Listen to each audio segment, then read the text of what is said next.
반갑습니다. 틈틈이와 알아보는 미국 주식. 오늘은 글로벌 바운드리스, 바로 GFS를 심층 해보겠습니다.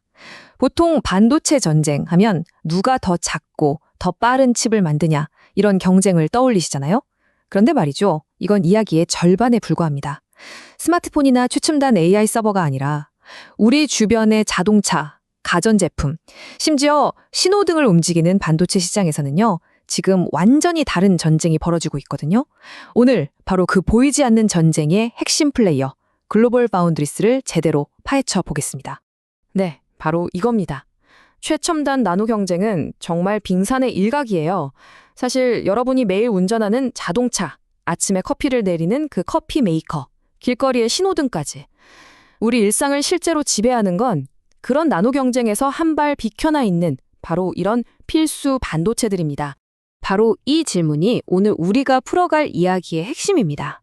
지정학적 긴장, 그러니까 국가 간의 힘겨루기와 새로운 기술에 대한 수요가 이 반도체 산업의 판을 어떻게 완전히 뒤흔들고 있는지, 그리고 글로벌 파운드리스가 이 새로운 판에서 과연 어떤 전략으로 승부수를 던지고 있는지 지금부터 하나씩 살펴보겠습니다.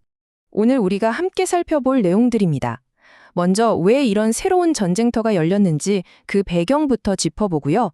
이어서 글로벌 파운드리스만의 독특한 생존 전략을 분석해 보겠습니다.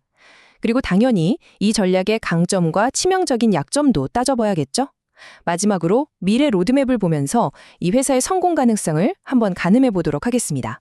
자, 그럼 첫 번째 이야기부터 시작해 보죠. 도대체 왜 지금 이 시점에 글로벌 파운드리스 같은 회사가 이렇게 중요해졌을까요?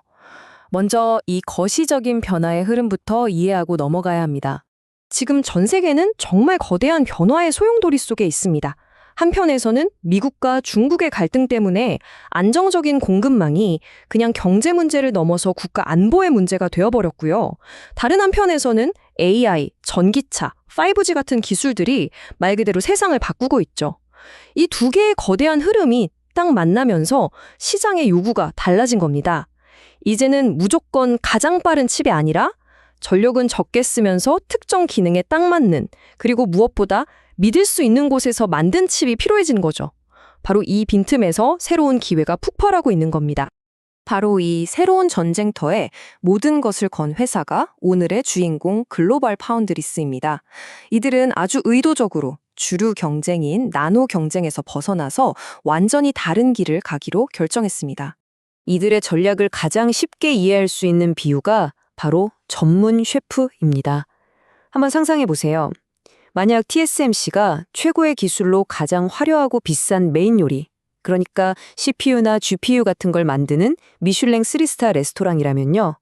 글로벌 파운드리스는 그 요리의 풍미를 확 살려주는 특별한 소스나 구하기 힘든 희귀한 식재료를 공급하는 마스터 전문 셰프 같은 존재입니다. 메인 요리만큼이나 필수적이지만 전혀 다른 전문성이 필요한 영역인 거죠. 바로 이 CEO의 말이 전문 셰프 전략의 핵심을 정확하게 꿰뚫고 있습니다. 단순히 연산 속도를 높이는 게 아니라 소비자에게 더 나은 경험을 주는 기술에 집중하겠다는 거거든요.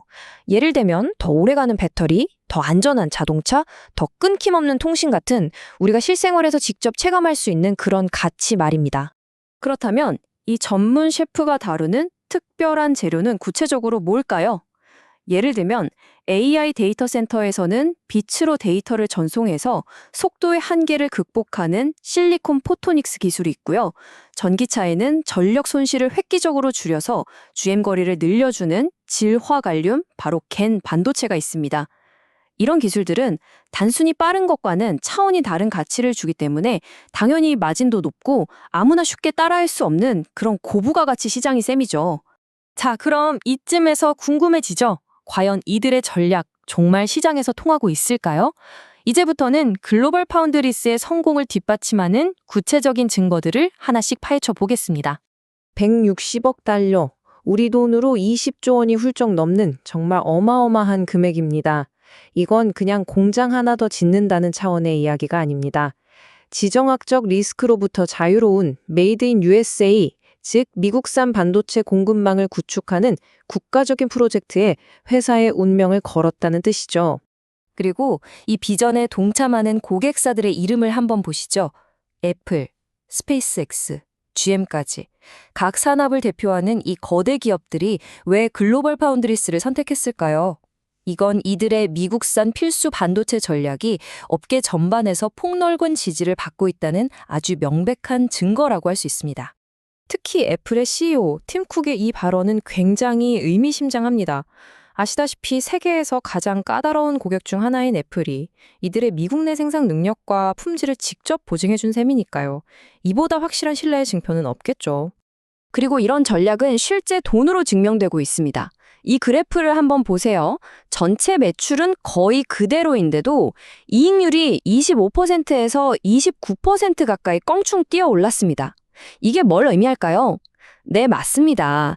예전처럼 그냥 싸게 많이 파는 박리담회가 아니라 비싸더라도 아무나 못 만드는 그런 전문 요리를 파는 전략이 수익성 개선으로 확실하게 이어지고 있다는 가장 강력한 증거입니다. 하지만 이 전문 셰프의 주방에도 어두운 그림자가 드리우고 있습니다. 지금부터는 글로벌 파운드리스의 화려한 성공 이면에 숨겨진 거인들과의 피할 수 없는 싸움과 치명적인 리스크들을 냉정하게 살펴보겠습니다. 가장 큰 위협은 역시 거인들의 공습입니다. TSMC, 삼성, 인텔 같은 절대 강자들이 막대한 자본력으로 이 전문 셰프의 영역까지 넘보고 있거든요. 여기에 수조 원을 쏟아붓는 공장 건설이 조금이라도 삐끗하거나 중국 업체들이 저가 공세로 시장을 막 흔들기라도 한다면 지금의 장점은 순식간에 위기로 돌변할 수 있습니다. 정말이지 넘어야 할 산이 첩첩산중인 셈이죠. 그런데 흥미로운 점은 이런 외부 위협에 대한 CEO의 태도입니다.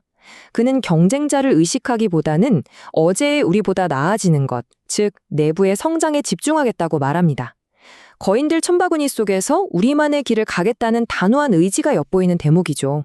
자, 이제 마지막으로 이 회사의 다음 챕터를 결정할 구체적인 계획과 기술들을 살펴보면서 오늘의 분석을 마무리하도록 하겠습니다.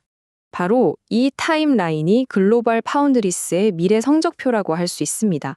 2026년부터 시작되는 신기술 양산과 새로운 공장 착공, 그리고 2028년에는 실리콘 포토닉스 하나에서만 1조 원이 넘는 매출을 올리겠다는 구체적인 목표까지 앞으로 이 이정표들을 약속대로 착착 달성해 나가는지, 바로 이 실행력이 이 회사의 전략이 단순한 희망사항인지 아니면 현실이 될 것인지를 판가름하는 가장 중요한 잣대가 될 겁니다. 오늘 분석의 모든 내용을 관통하는 마지막 질문을 던져봅니다. AI와 지정학이 모든 걸 바꾸는 이 새로운 시대에 과연 가장 빠른 것보다 필수적인 것이 더 가치 있는 세상이 올까요? 만약 반도체 산업의 패러다임이 정말 그렇게 바뀌고 있다면 글로벌 파운드리스의 선택은 미래를 내다본 굉장히 현명한 베팅이 될 수도 있습니다. 과연 필수의 가치는 최고 속도의 가치를 넘어설 수 있을까요? 오늘 살펴본 심층 리포트가 투자의 기준을 잡는 데 도움이 되셨길 바랍니다. 더 날카로운 토론은 오디오 팟캐스트 본편에서 이어집니다. 궁금한 기업은 댓글로 남겨주세요.